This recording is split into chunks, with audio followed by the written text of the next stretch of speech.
Hii serikali ilipoingia ilitangaza na ikaweka advert ya kutengeneza miradi hapa Ukambani. Mradi wa kwanza walisema they will clean Athi River.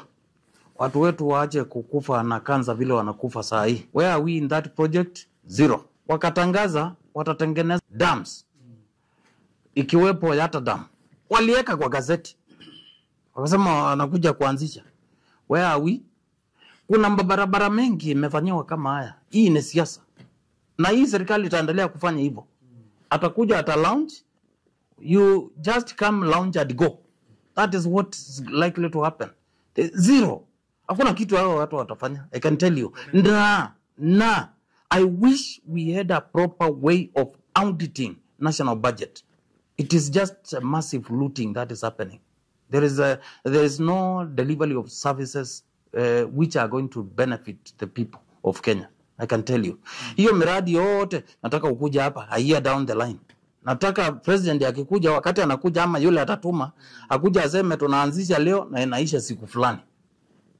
Hiyo tu. Why can't they finish even this multi-purpose dam, Thwake Dam? Look at the status of the Konza Techno-City. Always being debudgeted. Alafu mnaanza kuanzishiwa. Look at the road. Hii inatoka hapa Matungulu kwenda kutokea huko Kilimaboko. Si wamalize hiyo kwanza, na it is ongoing. Look at the road from Matu to Kalakala.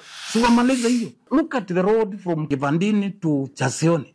Why can't they finish the ongoing projects? Wanakimbia kuanzisha zingine za nini?